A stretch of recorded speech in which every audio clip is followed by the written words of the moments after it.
پاک پتن شریف میں نہر کے کنارے لگے درخت غائب ہونے لگے۔ نہروں کے اطراف درختوں کے کٹاؤ کے باعث نہروں کے پشتے بھی ٹوٹ پھوٹ کا شکار ہیں۔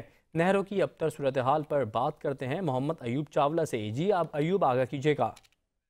میں اس وقت پاک پتن کینال پر موجود ہوں۔ کینال کے دونوں طرف کے جو پشتے ہیں وہ مکمل طور پر ٹوٹ چکے ہیں۔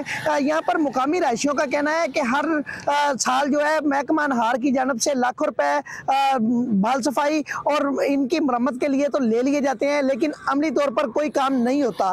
ریسکیو ذرائع کا بتانا ہے کہ شام ڈھلتے ہی جو ہے ان پشتوں کی ٹوٹ پھوٹ کی وجہ سے حادثات بھی رونما ہوتے ہیں۔ پچھلے سال کی نسبت جو ہے اس سال حادثات میں بھی اضافہ دیکھنے کو آیا ہے۔ اگر بات کی جائے محکمہ انہار کی غفلت کی، تو ان کی غفلت کی وجہ سے جو ہے یہ کافی عرصہ دراز سے ٹوٹ پھوٹ کا شکار ہیں۔ ان کی جانب سے ان کی مرمت بھی نہیں کی جاتی۔ اس سے بڑی غفلت میں آپ کو بتاتا چلوں کہ پاک پتن نہر کے اطراف میں جو لگے شیشم اور کیکر کے جو درخت ہیں ان کی بے دریغ کٹائی کی وجہ سے بھی یہ پشتے جو ہیں وہ ٹوٹ پھوٹ کا شکار ہیں۔ سماجی حلقوں کا یہی کہنا ہے کہ وزیر اعلیٰ پنجاب سے ہمارا مطالبہ ہے کہ محکمہ انہار کی مجرمانہ غفلت کے خلاف سخت سے سخت نوٹس لے کر ان کی مرمت کی جائے۔ جی